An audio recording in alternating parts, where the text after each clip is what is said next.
يا ويحهم ماذا جنوا وتأفكوا وأتوا بقول الجاهل الفتان ورأيت منهم أرعنا يدعو إلى سحر يحل به لدى الكهان عامدوا وحينا مرك إلهي حقي صلى الله عليه وسلم وحو الشيطان كوغدغ يا غرمدك إلهي إنو ديريا oo aan gooraha la gaaraynin marka waxay kaga kalsooni badan yihiin awyada dhintay ama kuwa ay siyaarada siyaan bay uga kalsooni badan yihiin sida darteed ba waxa in badan ilaahay quraankiisa kaga warama qofku inuu ilaahay ruuxu ku xidhnaado al-isti'aana billah wa hubin ama wa waslad qofka bina aadmiga ilaahay ku imtixaamo idha sa'alta fas'alillah وإذا استعنت فاستعن بالله يا قومنا هبوا لنصر إلهكم ونبيكم وشريعة الإحسان أعوذ بالله من الشيطان الرجيم بسم الله الرحمن الرحيم الحمد لله رب العالمين الصلاة والسلام على أشرف الأنبياء والمرسلين صلوات الله وسلامه عليه فإن أصدق الحديث كتاب الله وخير الهدي هدي محمد صلى الله عليه وسلم وشر الأمور محدثاتها وكل محدثة بدعة وكل بدعة ضلالة وكل ضلالة في النار أعاذنا الله وإياكم من النار رب اشرح لي صدري ويسر لي أمري واحلل عقدة من لساني يفقه قولي اللهم رب جبرائيل وميكائيل وإسرافيل فاطر السماوات والأرض عالم الغيب والشهادة أنت تحكم بين عبادك فيما كانوا فيه يختلفون اهدنا لما اختلف فيه من الحق بإذنك إنك تهدي من تشاء إلى صراط مستقيم وبعد إخوتي في الله السلام عليكم ورحمة الله وبركاته ودرسي تضبي اللباتنات aynu kaga hadlaynay hadimooyinka ibliiska iyo khitadaha oo isticmaalay oo dadka ku habaabiyo noocyadooda kala duwan waxaynu u qaybinay darsigeena laba qaybood qayb aynu nidhi waa macluumaad guud oo aynu ugu talagalnay qofku inuu aqoon guud ka helo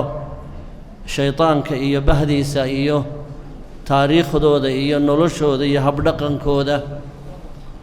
qaybtaas waxa inoo ahayd 25 cashar baynu ka dhignay maanta oo 27 aynu taaganahay waa qaybtii labaad oo aynu ugu talagalnay qaybta ku saabsan dhaqangelinta iyo ku dhaqanka ama haddii alla yidhaahdo shuruudda iyo aqoonta laga rabo ruuxa raba inuu naftiisa ka badbaadiyo ama daweeyo ama ehelkiisa daweeyo ama in kale oo wax moodayba uu daweeyo waxyaalahu ku daweyn rabo ee dawooyinka ah waynu ka hadli doonaa baynu nidhi waxaynu markaa ka bilownay ruuxa maxaanku idhaa daweynaya cudurradan ruuxiga ah ama cudurradan jinka iyo sixirka iyo isha iyo wixii la mida ruuxii raba inuu daweeyo isagu ha isdaweynayo ama usradiisaba ha la soo weeraro ha daweynayo ama khalqi kale oo muslimiinaba ha u gargaarayo maxaa looga baahan yahay waa qodobka aynu ku jiray ilaa jimcihii hore haddii aad la socoteen ilaa iyo 13 qodob oo looga baahan yahay ruuxa mucaalijka ee wax dabiibi raba ayaynu ka soo hadalnay oo aynu tilmaamaynay goldaloolooyinka looga soo dhici karo ruuxa mudaawiga ee wax daaweynaya ee caalamka aanu arkaynin inuu la dagaalamo raba sidee buu naftiisana uga badbaadin karaa ummaddana ugu gargaari karaa waxaynu ka soo hadalnay 13 qodob qodobka ugu dambeeya markaa waxaynu nidhi ruuxa mucaalijka ah ee wax daweynaya waxaa looga baahan yahay inuu taxsiinaad iyo dhufaysyo haddii alla yidhaahdo ama gaashaan inuu samaysto oo uu naftiisa ku badbaadinayo si aan waxyeello uga soo gaadhin haddii alla yidhaahdo makhluuqaadka cadowga ah ee ilaahay subxaanahu wa tacaala inooga warramay ina shayطaana lakum caduwan faاtakhiduuhu caduwa qodobkii ugu horreeyey waxaynu ka soo hadalnay ikhlaaska qodobkii labaadna waxaynu ka hadalnay alcubuudiya qodobka saddexaad ee casharkeennan ku saabsanaa waxaynu ka hadlaynay lusuumu ljamaaca qofkan mucaalijka ah ee wax daweynaya ama isdaweynaya waa inuu hadduu rag yahay uu laasimaa jamaca masaajidka iyo jamaca maxaanku idhaahdaa cibaadada salaadaha iyo fadliga ay leedahayna waxbaynu ka tilmaannay waxaynu soo tilmaannoo kale waa inuu aqoon u leeyahay qadaray tahayba kitaabka alle iyo sunnada rasuulka waa inuu aqoon u leeyahay ayaynu soo nidhi qodobka shanaad ee maanta casharkeennu ka bilaamayo waxaa loo baahan yahay ruuxa mucaalijka ah ee u noqonaya gaashaan bir ah oo aanu cadowgu jaanis u helaynin inuu ruuxa muslimka ah ee dagaalkaa gelaya ee cadowgaa la dagaalamaya inuu alisticaana billaahi tabaaraka wa tacaala ruuxa muslimka ahi haddii uu naftiisa badbaadinaya iyo hadduu naf kale u gurmanayaba waxaa lagama maarmaan ah alisticaanata billaahi tabaaraka wa tacaala inuu ilaahay isku xidho ilaahay gargaarsado waxaa dhici karta oo in badan dhacda waxaan qodobkaa u leeyahay waa dabin halis ah oo uu u ridi karo ibliisku cidda la dagaalamaysa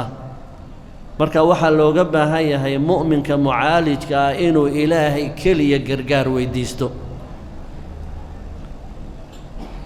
waana dabin aad iyo aad u halis oo in badan uu uga faa'iidaysto makhluuqaadka waxaa laga yaabaa ruuxa mucaalijka ah markuu qofka qur'aanka ku aqriyo in carabka qofka bini'aadmiga ah wax isku labahaya ay ku hadlaan oo magac sheeganaya ibliis ama shaytaan ama jin wuxuu doonaba ha ahaado wuxuu isku dayayaa shaydaanku inuu ku yidhaahdo waan kula shaqaynayaa waan ku caawinayaa waan kuu soo warramayaa meelaha fog baan kaaga soo warramayaa aan isgargaarsanno oo aan iscaawinno oo aan kula shaqeeya buu ku odhan doonaa inaad aaminto ma aha shaydaan qof bini'aadmiya ku tacadiyey oo ku xadgudbay oo imika ku jira macsi iyo dulmi ku jira inaad aamintoo tiraa ila shaqee waa qodobka ugu horreeya uu kula eeganayo haddaad aamintana wuu ku khiyaamaynayaa waa kaduub been badana ah oo khaa'in ah oo qaruur ah waa khiyaamo badane haddii aad shaydaanka ama ibliiska carabka qofka bini'aadmiga isticmaalaya aad aaminto oo aad isticaano weydiisato halistii ugu horraysay ama dabinkii ugu horreeyey ayaad lugta la gelaysaa ilaahay iyo rasuulkiisuna waa inaga maanaceen inaan mujrim iyo daalim aynu isticaano weydiisanno gargaar aan weydiisanno arrinkaa rasuulku calayhi salaatu wasalaam masaladaa muggay leedahay darteed wax badan wuxuu muslimiinta ku tarbiyeeyey inay ilaahay oo keliya isku xidhaan nebigu wuxuu yidhi calayhi salaatu wasalaam isagoo cabdillaahi ibnu cabbaas la dardaarmaya yaa ghulaam innii ucallimuka kalimaatin إني أعلمك كلمات وتببر يتعليم إرجو النبي استعماله أعلمك كلمات وحان كبر يا كلمة وحو النبي عليه الصلاة والسلام سي أوديا قل دلولة وقصوا دعي كرو إبليس كدتك مسلمين تعا حلي كستوي جوغانبا احفظ الله يحفظك احفظ الله تجده تجاهك إذا سألت فاسأل الله وإذا استعنت فاستعن بالله محل شاهدك وتجدد دواء انت إذا سألت فاسأل الله وإذا استعنت فاستعن بالله هداد بريوتا ربطو إلهي با كافية إلهي بري هداد قرمد أباهان تهينا إلهي قرمد ويديس marka ha ku dagmin qodobka ah inuu ibliiska iyo shaytaanka qofka ku jira kugu yiraahdo waan kula shaqaynayaa ama akhbaartan ku keenayaa ama waan ku caawinayaa marnaba ha ka yeelin waxaad leedahay haddaad ku jirtaa dembi makhluuq aan ilaahay ku ogolaanin baad dhibaysaa oo dhexdiisa ku jirtaa waxba aniga ha ii gargaarin adoonkan ilaahay nabadgeliyo lafahaaga aakhiradaada u turo inaad waanisood wacdido hadduu waana qaadanayo masalada isticaanada meelo badan buu ibliisku muslimiinta uga fadhiistaa sidaa darteed baa ilaahay subxaanahu wa tacaala suuratu likhlaas waa suuradda caqiidada ka hadasha baa ilaahay wuxuu ku soo daray allahu samad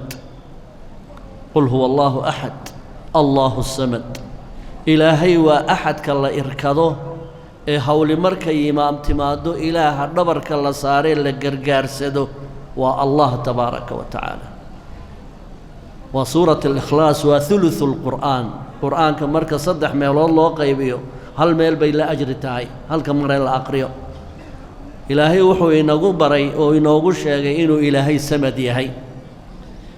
مسألة عين كاسة إبليس كو أغي هاي halista caqiidada ahee ku jirta marka wuxuu isku dayay iska dhaaf gaalada iyo wixii raacay inuu muslimiinta oo ka fasahaadiyo qadiyada caqiidada ah fi khilaal almuslimiin ayaa masaa'il farabadan oo ku khata ku ah caqiidadooda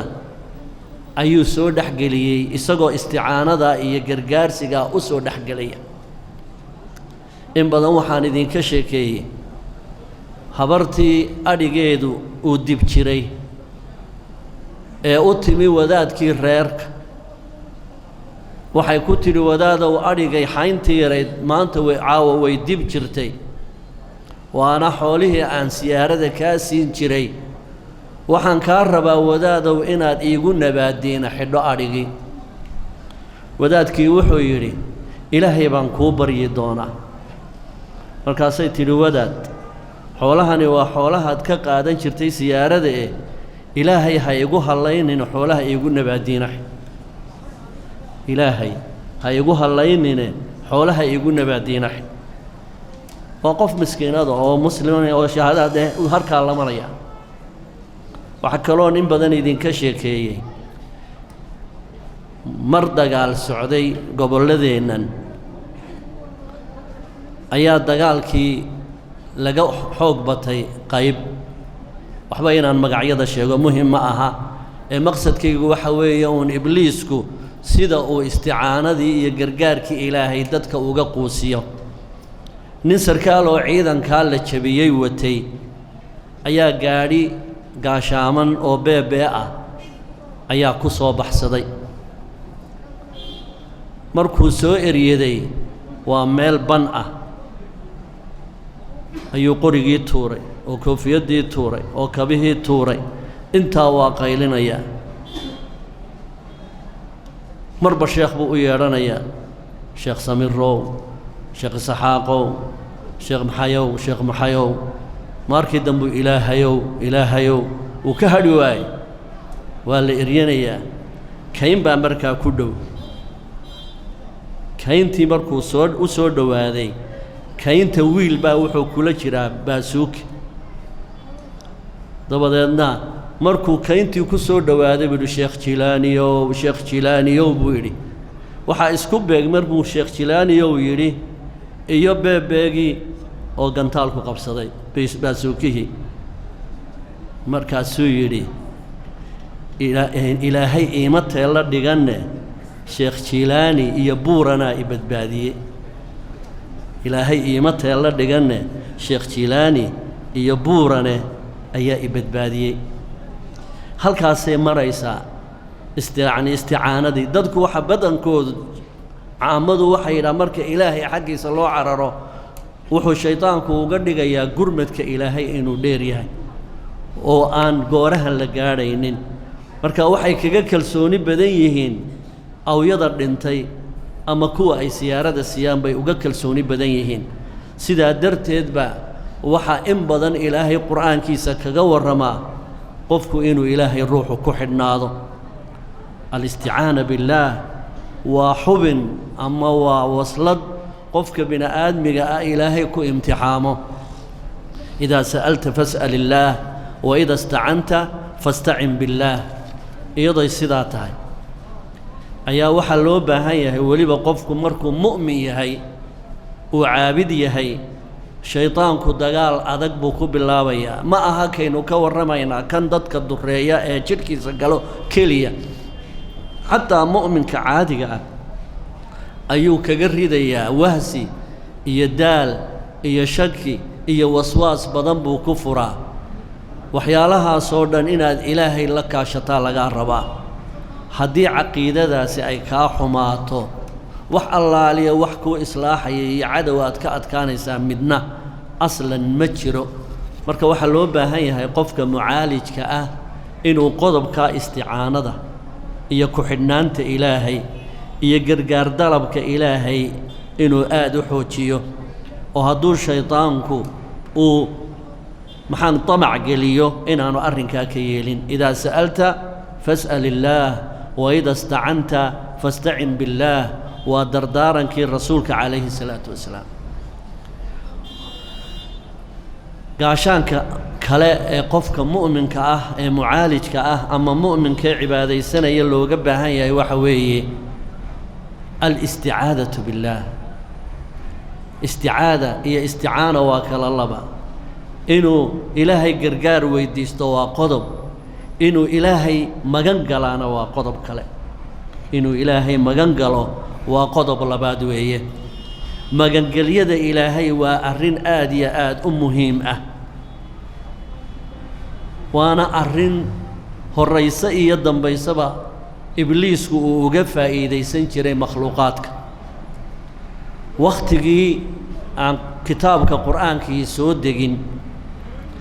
nimankii jaahiliyadda la odhan jiray cahdigii nebigu intaanu qur-aanku u soo degin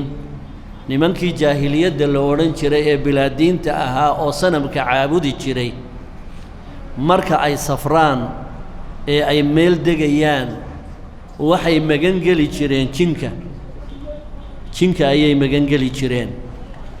jinkiina wuxuu isu qaatay inuu ka awood badan yahay insiga berigii hore jinku wuu ka baqan jiray bini'aadmiga markay soo degaanna waa u bannayn jiray meesha ay yimaadaan laakiin cahdigii gaalnimada iyo jaahiliyadda ayaa dadkii waxay magan galeen shaydaanka iyo ibliiska markaasaa waxay odhan jireen goorta ay meel soo degaan iyagoo safara acuudu bizaciimi haada alwaadi من سفهاء قومه فكانت العاقبة أن استكبرت الجن وآدتهم waxay odhan jireen markay meel soo degaan nimanka bilaadiinta ah oo sanamka caabuda shaydaanka iyo jinka aaggaa degan iyagoo la hadlaya waxaan magan gelayaa sayidka kayntan xukuma aagganaan soo degnay jinka xukuma ayaan magan u nahay oo waxaan ka rabnaa inuu naga celiyo maangaabka iyo safahada iyo caqligaabka qoomkiisa ka mid ah inuu naga nabadgeliyaan rabna saasay odhan jireen arrinka caynkaasa sida ilaahay qur'aankiisa kaga warramay shaytaankii wuxuu ku abuuray anafa iyo kibir iyo qooq buu geliyey inay jinkii wax moodaan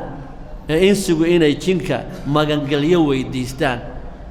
ilaahay baa markaa qur'aankiisa taariikhdaa kaga warramay in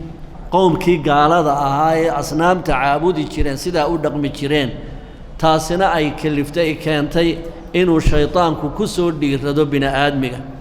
wuxuuna ilaahay qur'aankiisa ku yidhi subxaanahu wa annahu kaana rijaalu min alinsi yacuuduuna birijaalin min aljinni fazaaduuhum rahaqa waxaa dhacday baa ilaahay yidhi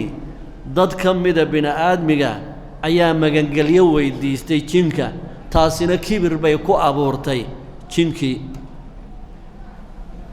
dadkii gaalada ahaayoo asnaamta caabudi jiray baa saa u dhaqmi jiray markii diintii ay timi ee haddana haddii alla yidhaha dadkii diintii ay jaahil ka noqdeen ayaa haddana halkii dib loogu laabtay in jinka magangelyo la weydiisto in badan waxaad haddii aad daba gashaan aad arkaysaan ama maqli doontaan kuwan shayaadiinta la shaqaysta ama saarka tuma ama mingiska garaaca ama booranaha garaaca marka ay laaluushayaan jinka waxay ku yidhaahdaan xanuunkiinnii cudurkiinnii la aragaya caafimaadkiinnana ha la arko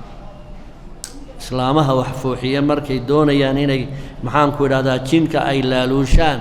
qofka ay jinka ka laaluushayaan waxay ku yidhaahdaan cudurkiinnii la aragiye caafimaadkiinnana ha la arko markaasaa shaydaanku wuxuu isu qaadanayaa inuu tasarruf ku leeyahay bini aadmiga dhexdiisa heer bay gaadhay in mararka qaarkood bini aadmigu ay sida ilaahay u magan galaan makhluuqaadkii dhintay iyo addoommihii ilaahay la kulmay waxaan dhagahayga in badan ku maqli jiray dadkan qayiila marka ay furanayaan qaadka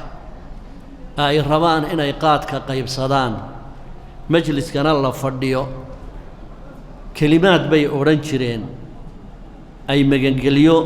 makhluuqaadka ku weydiisanayaan waa kelimaad aad iyo aad u la yaab badan oo heerkii ay nimankii jaahiliyada ahaayee sanamka caabudi jiray halkay ibliiska iyo jinka gaadhsiiyeen meel ka fog oo ka sarraysa bay gaadhsiiyeen iyagoo muslim sheeganaya waxay yidhaahdaan qaarna weli way yidhaahdaan haddadane nacuudu biljilaani min aljinni waaljaanni wa nadrata almacyaani saasay ku furtaan qaadka markay furanayaan nacuudu biljilaani من الجن والجان ونظرة المعيان نعوذ وحن مجنجلينا بالجيلاني هلكي نعوذ بالله أي كأهيد أي وحي كقصيدين يانو إلي نعوذ بالجيلاني وحن مجنجلينا جيلاني من الجن والجان جن إيجان بوان كمجنجلينا ونظرة المعيان إيا إشي عوريلي أيانو جيلاني كمجنجلينا أي شرك أكبر من هذا بالكلمة مركز سيدة إذا الله قيمة مركز جيلاني لقد إله لما قنقلوا شركك كوين إلا قد واقع لا محيطان مركز أي قيب صدان أي قاد كقيبيان يعني والبينتي سكعنت اللوق لينيان وحي هدنا أورنشرين جيلاني بسم الله نوراني شيء لله جد يا ولي الله بالسر والجهر شوف جيلاني هذا بسم الله هذا الذي هم بوا شيخ جيلاني ومبتدا بسم الله هنا وخبرك جيلاني بسم الله إذا الله آخر استبع وابب جيلاني نوراني شيء لله ونوراني وشيء إلهي جد يا ولي الله deeqda هذا النصي ولقي إلهيو بالسر والجهر سمو قطية السقر صومبا deeqda هذا النبوسي وأمرك الله قيبية قاد كني والبابا والرعبتي سقعنت كوديغو أيا سيدا الله يرهضا dadkii jaahiliyada ahaa oo aan diiniba u imanin shaydaanka waxay ka magan galayeenuun hadimada sufahadooda laakiin maanta في خلال المسلمين تدكي مسلمين تأدحدوا ذا باوحا لقدقيا أوذه إلهي إيا تصرفك إلهي إيا قدردي إلهي با مخلوق لو إليا هربو إن لقاري إن أينكو قصيدينو dhibaato kastoo timaada cidda keliya faydi kartaa inuu yahay rasuulka dhibaato kasto oo timaada cidda keliya la irkanaya ee loola qayshanaya ee haddii alla yiraahdo gurmad laga weydiisanaya inuu rasuulka yahay calayhi salaatu wasalaam rasuulka muxamed calayhi salaatu wasalaam waa mukarram waana rasuulkii ilaahay maca dalik haddana waa addoon ilaahay ilaahay iyo rasuulkiisuna xuduud bay kala leeyihiin heer baynu gaadhnay inaynu masaajidada dhexdooda kaga qasiidayno inaynu nidhaahno nebi allow dembigayaga dhaaf nebi allow cawradayada astur nebi allow salaadkayaga noo dhaaf nebi allow waxyaalihii ilaahay u gaarka ahaa ayaa innagoo muslimiina qaar ka mid ah ay u iilayaan ilaahay tabaaraka wa tacaala waa markii ay isticaanadii istiqaasadii ilaahay ay inaga maydhantay ee ibliisku ina soo dhex galay waxaa ka mid ah waxaan ku been abuuranaya ma ahan qasaa'idka aynu akhrino waxaa ka mid ah erayadan soo socda qaarkood wuxuu yidhi yaa akrama alkhalqi maa liman aluudu bihi siwaaka cinda xuluuli xaadisi alcamami مولاي سلم وسلم دائما أبدا على حبيبك خير الخلق كلهم انت سألقوا موسينيا هذا ما كود عليه مولاي صلي وسلم دائما أبدا وصح إلهي يصلي إن بتقلي الرسول كيال لكن محو أخريا يا إسقو يا أكرم الخلق خلقك كأوغسيتو ما لي ما هيستو من ألوذ به عدان مغنغلو من ألوذ به سواك إلى إلهي وكسر ربي سمعت مالي ما هيستو من ألوذ به عدان مغنغلو سواك أون أدغ أهين غورما عند حلول حادث العمم مركي بلايوين كغاق مريبادي أي دعان مصائب كواوين مركي دعان عد أن أدغ أهين أون مغنغليو هيستا ma jirto cid aan adiga ahayn oo aan magalgeeyo ka dalbanayaa ma jirto buu taagan yahay mustaqiidka mustaciinka ahina waa ilaahay tabaaraka wa tacaala heer bay markaa yidhaahdaan yaa waliya alxasanaati yaa rafiica adarajaati kafir canii adunuuba waqfir canii sayi'aati kafir canii adunuuba واغفر عني السيئات أنت غفار الخطايا والذنوب الموبقات أنت ستار المساوي ومقيل العثرات عالم السر وأخفى مستجيب الدعوات انت سؤري وحالون اسمين يا رسولك عليه الصلاة والسلام مرحبا يا ولي الحسنات مرحبا يا رفيع الدرجات مرحبا كافر عني الذنوب مرحبا واغفر عني السيئات مرحبا أنت غفار الخطايا مرحبا وذنوب الموبقات مرحبا أنت ستار المساوي مرحبا ومقيل العثرات مرحبا عالم السر وأخفى مرحبا مستجيب الدعوات شوف سود دوو كي دنبيدا دافيو مرحبا سود دوو كفر إيجا سامح عني أنيجا الذنوب وحي دنبي أن لها إيجا سامح مرحبا سود دوو واغفر عني سيئات قلاداتك إيجا داف مرحبا سودو أنت أديق النبي الله غفار الخطايا وحاتها أحدك أقرأ في تام بدن خطاياتك الله قالوا مرحبا ومقيل العثرات سودو سنبري رحوين كيو أخطاء الله قالوا كي سامحيو مرحبا عالم السر وأخفى سودو أحد كي سر عاد بور أجايو مرحبا مستجيب الدعوات سودو أحد كبريضة أقبلوا انتا صو أود بإله بإسكاله غيب كإلهي مويعد كلو أجاتا مجرو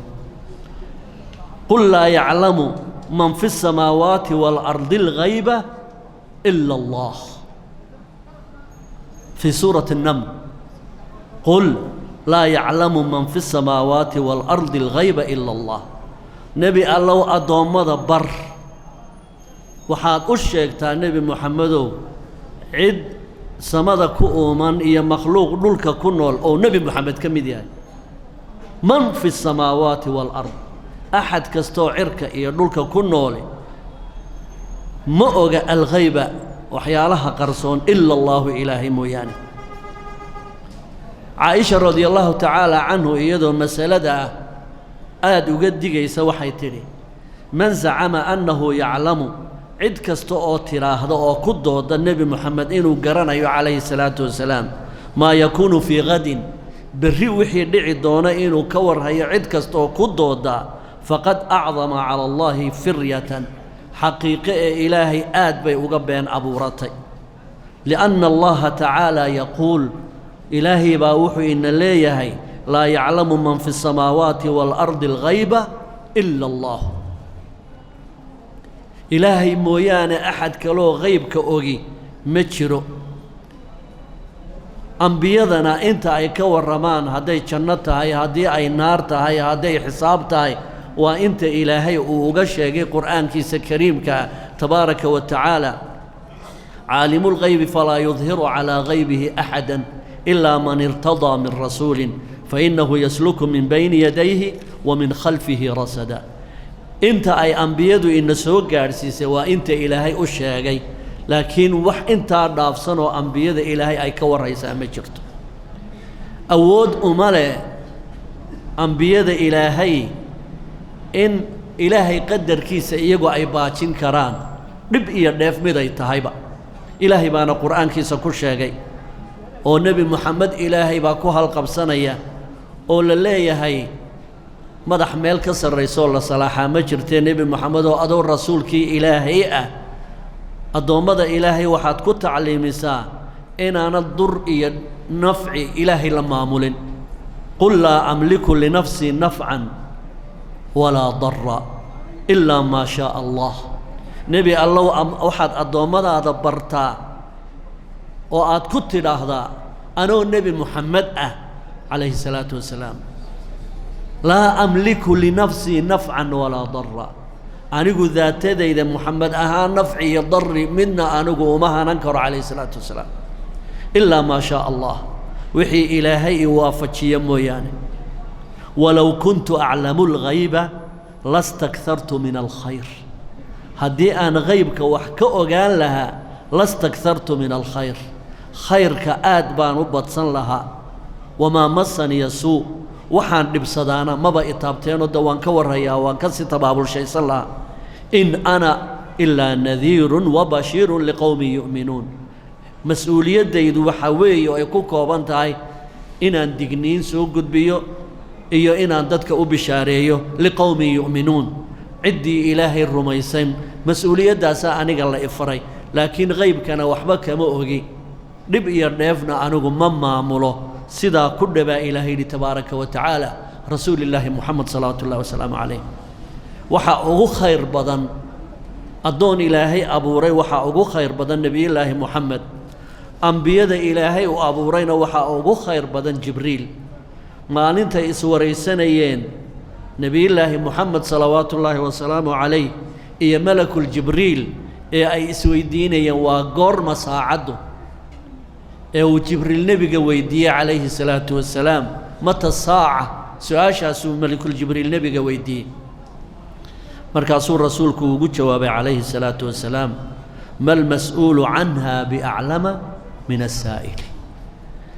jibriil su-aashanaadii weydiisee saacadda ah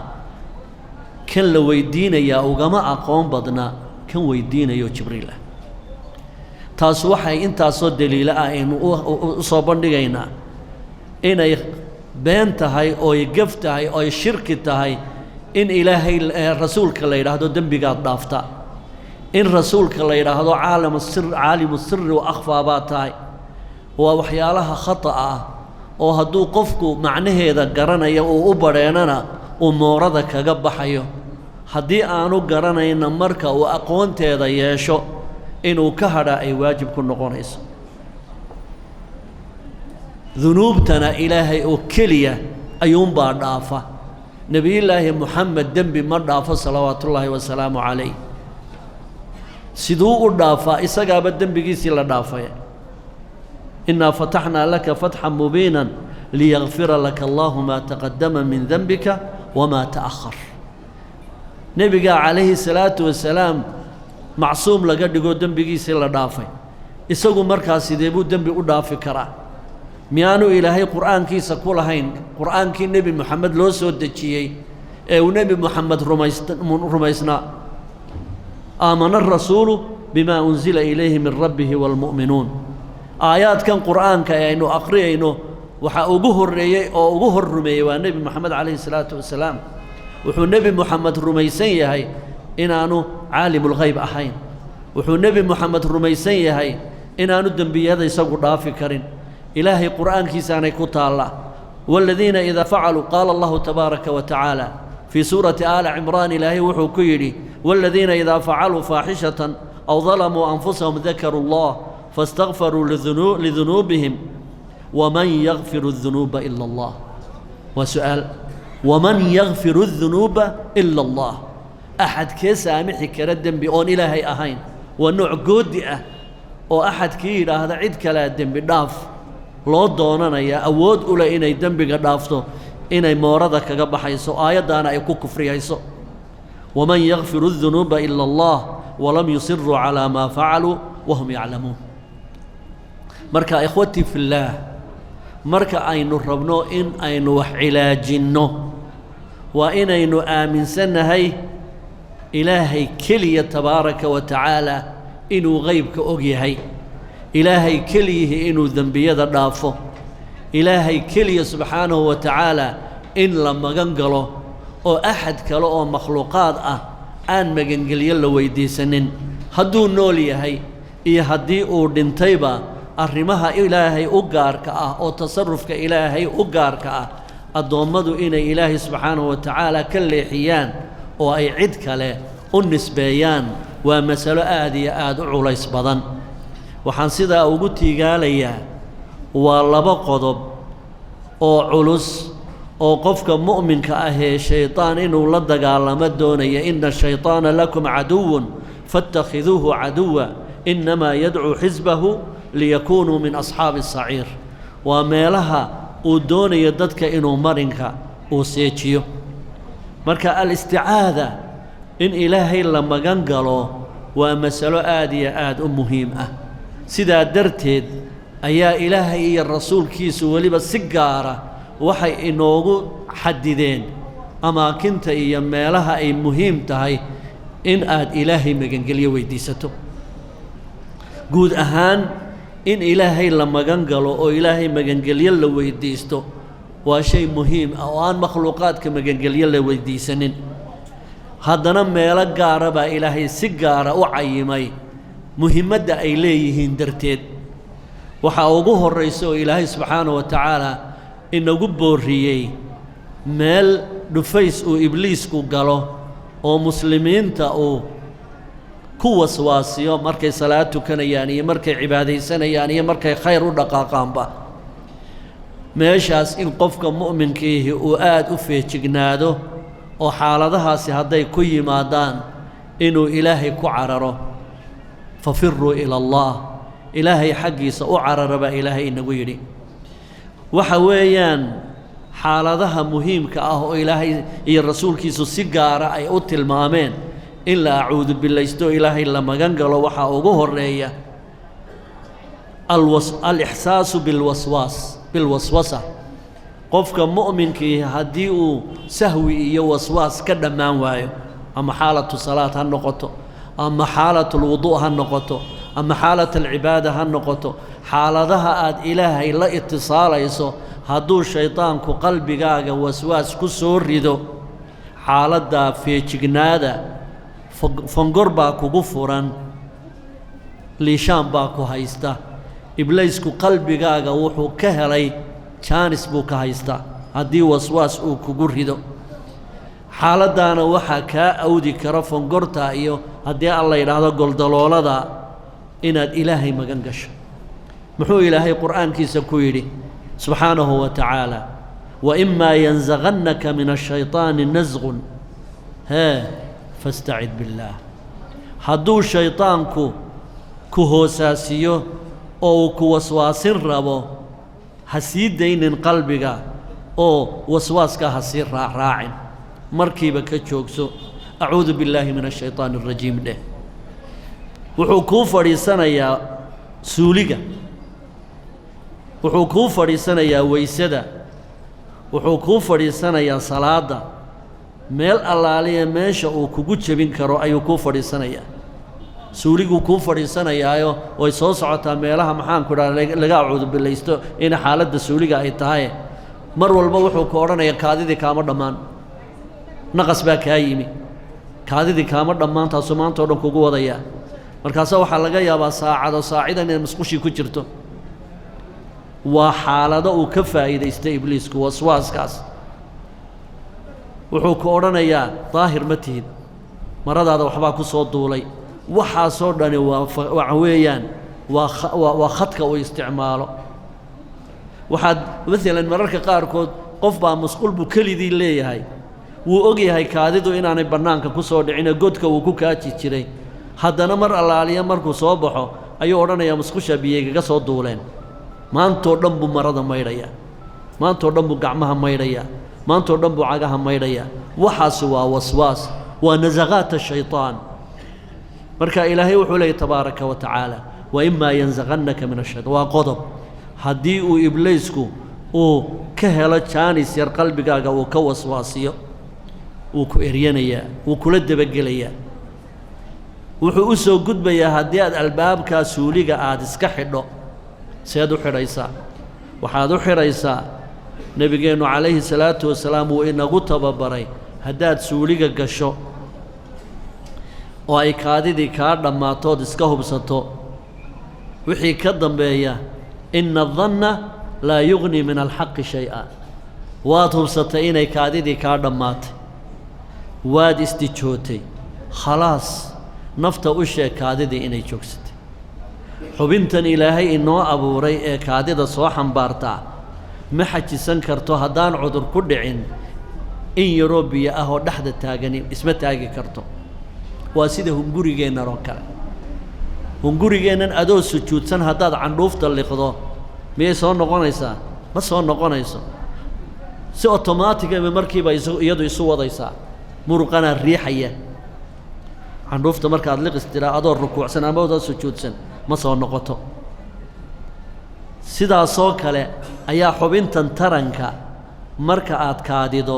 iyadaa isdaliigaysa si otomaatika ayay isu soo riixaysaa dhibicda ugu dambaysa markay kaa soo baxdo kaadida way dhammaatay waa min albidac waxaa ka mid ah inaad xubinta jiijiiddo ibnulqayim aljawsi wuxuu leeyahay xubintan ilaahay wuxuu ugu talagalay daloolkan inuu qoyaan yar yeesho si aanu u qallalin oo aanu isugu dhegin iminka hungurigeenna haddii aad jidiin qallasho oo aanad maalmo wax cunin hunguriguu isku dhegaa hadhow marka haddii alla yidhaahdo jalka lagu siinayo waa in subag yar iyo caano yaroon badnayn iyo wax lagugu qulaamiyaa siduu hungurigu u qoyo candhuuftana hunguriga kala haysa aan liqayno ayaa inuu hungurigu isqabsado u diidaysa laakiin haddii candhuuftu istaagto hungurigu wuu qallalayaa wuu isqabsanayaa sidoo kale qoyaan rabbaaniya ayaa xubintan ku jirta sida sankaagaba qoyaan joogtihii mar walba uu ugu jiro sankaagan qoyaan baa ku jira mar walba haddaad eegto qoyaan baa ku jira qoyaan haddana duuf kaa iman maayo qoyaanna wuu ku jiraa maxaa loogu sameeyey qoyaanka sanka waxaa loogu sameeyey dhaskan hawada ku jira in qoyaankani qabto waa khashaafadii sanbabada sanbabkay khashaafad u yihiin sanku markaasaa mar alaaliya markaad neefsato waxay qabanaysaa dhaska haddana in yaroo biyo baa markiiba imanaysa oo intii hore beddelaysa duufna yeelan maysid qoyaan rabbaaniyo joogto ah weeye indhahaagani waa sidaas oo kale mar walba qoyaan bay soo daynayaan ilmana kaa iman mayso hadday qoyaankaa indhuhu waayi lahaayeen way talligmi lahaayeen dhagahaagani qoyaan bay leeyihiin dhukay baa laydhaa wuu ku ilaalinayaa ilaahay tabaaraka wa tacaala in hawaamku ay galaan intaasoo dheecaana timaadana mid walba dhadhan gaaray leedahay mid walba dhadhan gaara ayuu leeyahay waxaan uga socdaa xubintan taranka haddii aad deldeliigto qoyaankii rabbaaniga ahaa unbaad riminaysaa iminka maalan irmaanaynaysa baan ka wadaa haddii maalan gabadh irmaan oo naaskeedu caana leeyahay ibta la tuutuujiyo miyaan caana ka imanayn haddii sideeda loo daayo ka warrama tacaanu ma soo baxayaan marka xubintan ilaahay inoo sameeyey qoyaan aan soo baxayn oo kala ilaalinaya inuu qallalo xubintu ay qallasho oo joogto ah buu leeyahay marka wuxuu leeyahay ibnu qayim waxaa bidco ah qofka mu'minka ahi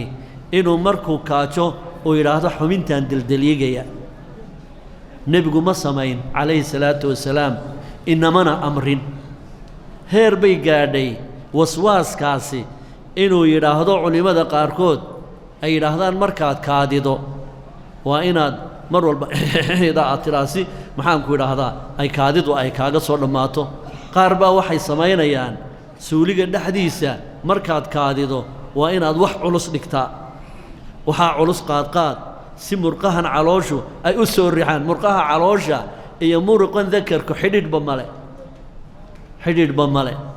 waxay odhanayaan haddii ay kaadi kaa timaaddo intaad dhagax yar qaadato ood marada kor uga qaaddo dakarka saa u saaro la socsoco ilaa iyo 5 daqiiqo 6 daqiiqo la socsoco hada waa taklifa aan ilaahay iyo rasuulkiisa midna ina amrin la inama amrin marka waa nooc waswaas ah waswaaskaas hadduu kuula yimaado jar jooji markiiba ha u dhega nuglaanin markaad suuligii ka adkaato iyo waswaaskiisa wuxuu kuu soo fadhiisanayaa weysada wejiga maad maydhin gacmaha maad maydhin hal mar maad maydhin caynkan iyo caynkan iyo caynkan waxaa laga yaabaa maantao dhan wejiga saaad u marayso in wejigiiba uu ka tago maxaanku dhaha qoyaanku gacmaha maantao dhan aad maydho wuxuu rabaa ibliisku inuu ku geliyo israaf almiyaah si aad biyaha ugu israafto oo xadkii loogu talagalay xad ka badan uu kuu geliyo intaasuu isagu ka faa'iidaya waxaa jira jenaraal dhan oo qaabilsan weysada oo lahwaan la yidhaa lahwaan baa la yidhaa markaad weysada ka adkaato ayaad shaydaanka iska naarto wuxuu ku odhanaya gacanta midig maad maydhin keliya waxaa kaaga filan war shaydaan sawtan gacantu qoyantahay haddaa biyuu xagga ka yimaada gacanta bidix maad maydhin qoyaankuun tus bes buu kaa tegayaa marka dambe aakhirka marka dambe haddana wuxuu kuu imanayaa salaadda markaasuu xidhashada kuu fadhiisanaya usalli taasaad maantao dhan haynaysaa waswaas khayra caadiya dad baad arkaysaa ragcadda koowaad ee ragcadda labaad usalli kaga tegayso usallida markuu ka adkaadana haddana wuxuu u soo fadhiisanaya faatixa bismi illaahi taasunbuu haynaya bismi illaah maanta oo dhan wuu ogyahay inuu bismi illaahi ku celcelinayo laakiin ragannimo uu yidhaah war heedha ibliis dee haddaba iga hadh ma laha aayaddan hadduu qaadan lahaa wuu ka badbaadi lahaa waimaa yanzagannaka min ashayطaani nasqun fastacid biاllaah waswaaska meel walba wuu geliyaa ibliisku ee haddii uu cibaadooyinka uu waswaas kaa geliyo xaqiiqada un qaado ina adanna laa yugni min alxaqi shay-a maluha qaarkoodna waaba xaaraan ina bacda adanni iimun marka qofka mu'minka ah ee mucaalijka ah waxaa lagama maarmaan ah inuu waswaaska iska ilaaliyo kayfiye kastuu ku joojin karaba inuu waswaaska iska ilaaliyo xaaladda labaad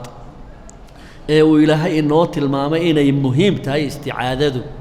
إن أعوذ بالله من الشيطان الرجيم أتلاحظه حالة دلباد وحويه مركا عاد أهلتو عاد ربطو إن قرآن كأقرضه حالة قراءة القرآن مركا بالله استلاحظه فاستعذ بالله ودردارا إلهي تبارك وتعالى إلهي وحو أقيهي شيطان كإني كعريسين يسو قرآن كأقريسا وحلا أقريو إلهي لقو عابدو قرآن كأوقو فضل بدن هل كحرف إيه قرآن كيد أقرضو وحاد هليسا 10 درجات أو خيرة هل حرف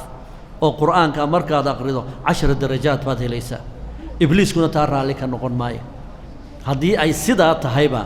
وحا إلهي إنه براروتشي حالة فضل بدن إبليس كنا لك نقول ماي مركا هربا وإن السوغر ديكتا محان كورا هذا دفاع عدك إلهينا القرآن كيسوي حكوير وإذا قرأت القرآن أعوذ بالله من الشيطان الرجيم وإذا قرأت القرآن فاستعذ بالله من الشيطان الرجيم إذا أردت قراءة القرآن هدي آدم عضو إن القرآن أقرضه فاستعذ بالله من الشيطان الرجيم إلهي كم مغنقل إبليسك شيطانك كم مغنقل مسألة النوع عنه كلاء وحا آد أدبقلي وفوائد يو وحيالها خيرات كي لقيه ليو أعوذ بالله من الشيطان الرجيم مرك قرآن كالله بالله بي لقيه ليو وحا كهد لي وفهفاهيي ابن القيم الجوزي رحمة الله عليه إلى يتضبقضب وفائدوين كأعوذ بالله من الشيطان الرجيم أي لا ذهي أي صوبا دقي وحين هلكا كسي وضي دونا جمعهن الضنبي إن شاء الله تعالى قفك معالج كالنقونية هي شرودها اللي وقبها هي والسلام عليكم ورحمة الله وبركاته.